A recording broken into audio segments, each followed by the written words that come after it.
નમસ્તે મિત્રો, ફરી એક વખત ચેનલની અંદર આપ સર્વ મિત્રોનું સ્વાગત છે।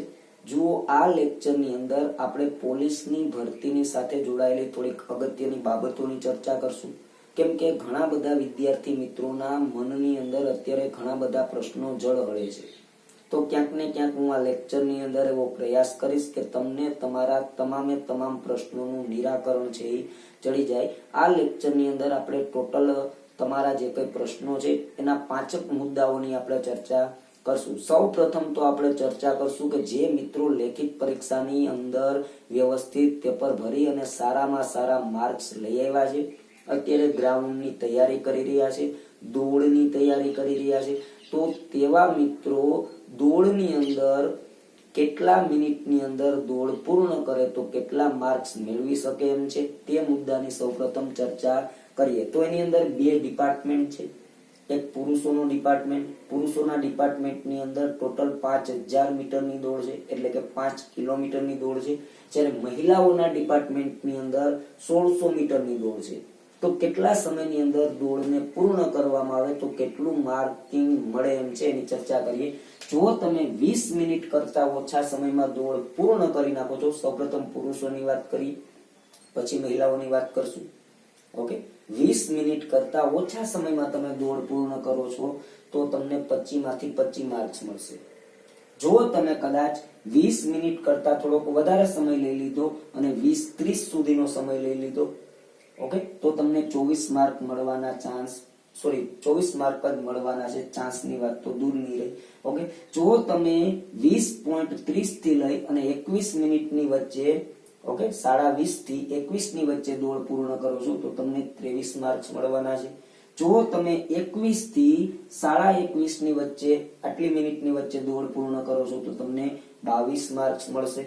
ત્યારબાદ 21.5 થી લઈ અને 22 મિનિટની વચ્ચેના સમયમાં તમે દોડ પૂર્ણ કરો છો તો તમને 20 માર્ક્સ મળશે। ત્યારબાદ 22 મિનિટ થી 22.5 મિનિટની વચ્ચેના સમયગાળામાં દોડ પૂર્ણ કરો છો તો 18 માર્ક્સ મળશે। ત્યારબાદ 22:30 થી લઈ અને 23 મિનિટના સમયગાળામાં દોડ પૂર્ણ કરો છો તો 16 માર્ક્સ મળશે। જેવી તમારી ભાગવાની સ્પીડ એવી રીતના માર્ક્સ મળશે। 23 મિનિટ થી લઈ અને 23.5 મિનિટની વચ્ચે જો તમે દોડ પૂર્ણ કરો આટલા સમયની અંદર તો તમને 14 માર્ક્સ મળવાના છે। ત્યારબાદ 23.5 મિનિટ થી 24 મિનિટની અંદર જો તમે દોડ પૂર્ણ કરી શકો એમ છો તો તમને 12 માર્ક્સ મળશે, અને 24 થી 25 મિનિટની વચ્ચે જો તમે દોડ પૂર્ણ કરી તો તમને 10 માર્ક્સ મળશે। અને કદાચ કોઈ મારા જેવો દોડવામાં હોય અને 25 મિનિટ કરતા પણ ઓછા સમય 27, 28, 29, 30 અથવા પૂરી જ ના કરી શકો તો નાપાસ ગણાશે। કમસે કમ તમારે જો ઓછામાં ઓછા 10 માર્ક્સ તમારે મેળવવા હોય તો 25 મિનિટને એક્ઝેક્ટ ટાઈમે દોડ પૂરી કરી દેવી પડે, અને શક્ય હોય ને વધારેમાં વધારે માર્ક્સ તમારે મેળવવા હોય તો 20 મિનિટ કરતા ઓછાના સમયની અંદર તમે માર્ક્સ મેળવી શકો છો। તો આ પુરુષોની વાત હતી। હવે વાત કરીએ મહિલાઓની। મહિલાઓને લાંબુ દોડવાનું નથી, માત્ર 1600 મીટર એટલે કે 1.5 કિલોમીટર જેવા સમયગાળામાં 1.5 કિલોમીટર જેટલી દોડ છે એ મહિલાઓના ભાગમાં આવવાની છે। અને જો કોઈ મહિલા એટલે કે કોઈ છોકરીઓ છે, બહેનો છે કોઈ, અને 7 મિનિટ કરતા ઓછા સમયમાં જો દોડ પૂર્ણ કરી નાખે છે, 7 મિનિટ કરતા ઓછા સમયમાં, તો એને 25 માંથી 25 માર્ક્સ મળશે। હવે કોઈ છોકરીઓ છે 7 થી 7.5 મિનિટની વચ્ચે દોડ પૂરી કરે છે તો 23 માર્ક્સ મળશે। ત્યારબાદ 7.5 મિનિટ થી વધારે ટાઈમ લીધો પણ 8 મિનિટ કરતા ઓછો ટાઈમ લીધો તો 21 માર્ક્સ મળશે। 8 મિનિટ થી વધારે અને 8.5 મિનિટની વચ્ચેનો સમય છે, 8 થી 8.5 ની વચ્ચેનો સમય, તો 18 માર્ક્સ મળશે। 8.5 થી 9 મિનિટની વચ્ચે દોડ પૂરી થાય તો 15 માર્ક્સ મળશે। 9 થી 9.5 મિનિટની વચ્ચે જો દોડ પૂરી થાય તો 10 માર્ક, અને 9.5 મિનિટ કરતા જો વધારે સમય લાગ્યો તો એનો પાસ, ફિનિશ। આવી રીતનું માર્કિંગ આખું ગોઠવેલું છે દોડનું।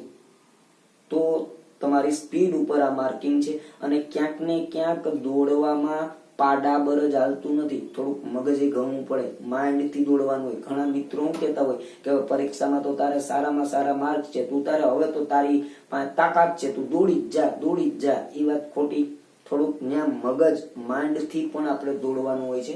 હવે વાત કરીએ દોડની તૈયારી કેવી રીતે કરવી, કઈ રીતે દોડની તૈયારી કરવી જોઈએ.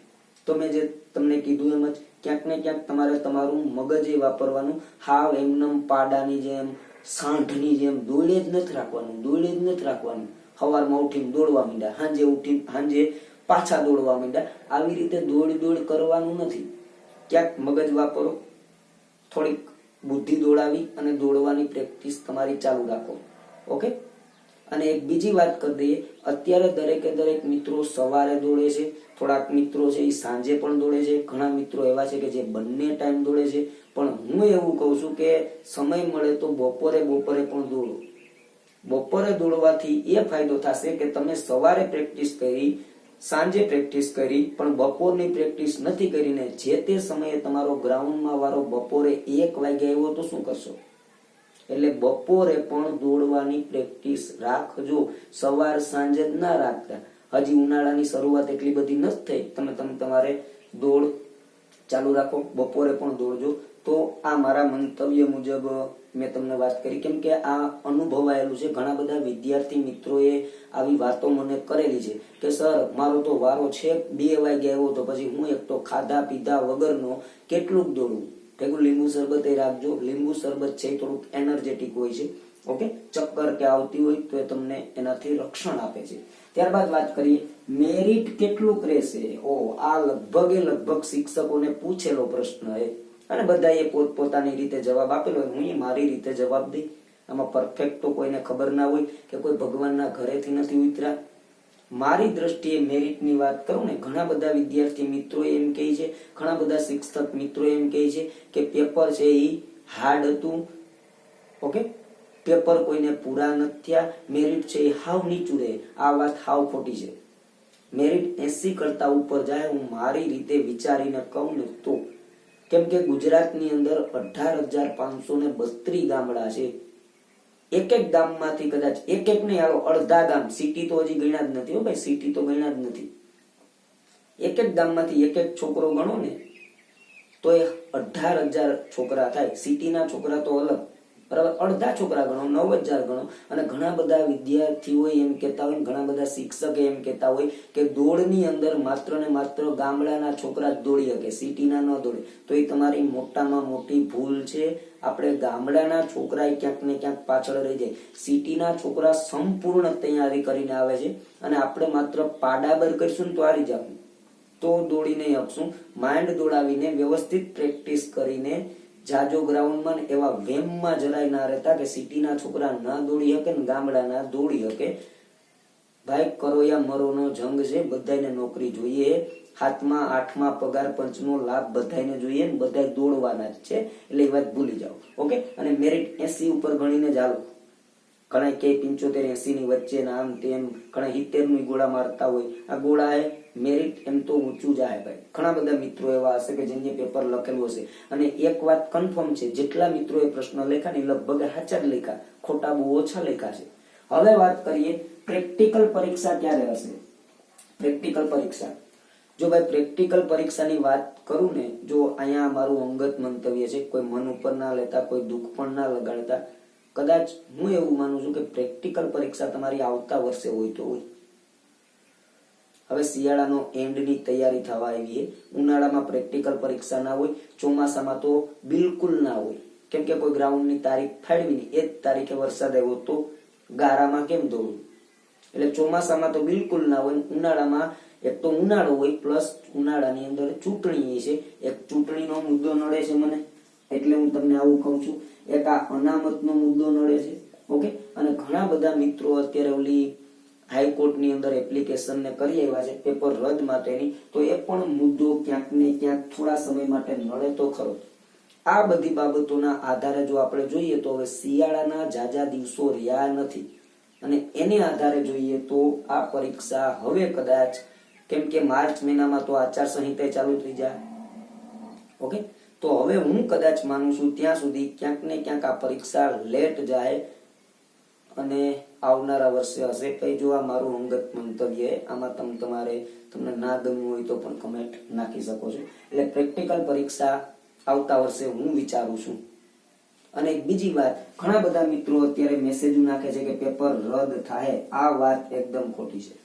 કોઈ પણ એંગલથી પેપર રદ થવાનું નથી. હા, ઘણા બધા એમ પણ કહે કે બારકોડ સ્ટીકર લગાવ્યા નતા. પહેલી મેટર તો એ મને ખ્યાલ છે, હું સુપરવાઇઝરની અંદર હતો, બારકોડ સ્ટીકર લગાડવાનો સવાલ જ નથી આવતો. હા ભાઈ, જો તમને અયોગ્ય લાગતું હોય તો પણ તમે કમેન્ટ નાખી દેજો. ખેલદિલીની ભાવના રાખો યાર. આપણો વારો કદાચ આવી જતો હોય, કદાચ કોઈ એમ કે પેપર રદ થઈ ગયું કેવું લાગે? ઘણા બધા મિત્રોને સારા માર્કિંગ છે, બરાબર. ખેલદિલી ભાવનાથી લડી લ્યો, બરાબર. પેપર રદ થવાનું નથી. જે તમારી મુખ્ય 3 OMR સીટ હતી, લાસ્ટ તમે ઘરે લઈને આવ્યા. ઘણા છોકરા તો એ નથી લઈને આવ્યા, બરાબર. હા, ઘણા બે લઈને આવ્યા. ઓકે, તો લાસ્ટ જે OMR સીટ હતી તમારે ઘરે લઈને આવવાની હતી. 2 OMR સીટ છે સુપરવાઇઝરને દઈને આવવાની હતી. અને 2 OMR સીટ જે હતી ને એ 3 અલગ અલગ કોથળીમાં ફિટ કરવાની. OMR 2, કોથળી 3. ઓકે, જે તમારી મુખ્ય OMR સીટ હતી એના 2 ટુકડા કરવાના હતા. તમારું નામનું ફરફર્યું તો ક્યાંય રખડતું હોય છે, કોઈને જ ખબર. આ આપણા દેશમાં જ આવી સિસ્ટમથી નથી લેવાતી. ઘણી બધી જગ્યાએ આવી એક્ઝામો છે, આવી રીતે લેવાય. તમે માત્ર ઘૂંટેલા જે ઓલું છે ને, ટીક કરેલા છે, બરાબર, ABCD, એનું વચ્ચેથી ત્યાં કાતરની નિશાની હતી, ત્યાંથી કટ કરવાની હતી. એનું નોખું પેકિંગ થવાનું હતું, તમારા નામનું નોખું પેકિંગ થવાનું હતું. તો બારકોડ લગાવવાનો કોઈ સવાલ જ નથી. મારી દ્રષ્ટિએ જોઉં તો પરીક્ષા રદ થાય નહીં, ગ્રાઉન્ડ લેટ જાય. અને ક્યાંક ને ક્યાંક ગ્રાઉન્ડને લેટ કરવા માટે ડખો થઈ રહ્યો હોય તો કેને ખબર છે? ઓકે, તો આ મારી દ્રષ્ટિએ જે કઈ વિચારો હતા એ મેં તમને જણાવ્યા. કોઈને ખોટું લાગ્યું હોય, ખરાબ લાગ્યું હોય તો ઓકે. અને આપણે ટેલિગ્રામ ચેનલ ચાલુ કરેલી છે. જે મિત્રો જોડાણા ન હોય, જોડાવાની ઈચ્છા હોય તો ડિસ્ક્રિપ્શનની અંદર એની લિંક આપેલી છે. વ્યવસ્થિત રીતે ત્યાં જઈ અને તમે જોડાઈ શકો છો. ઓકે, તો કેવું લાગ્યું કેવું નહીં જણાવજો. Thank you.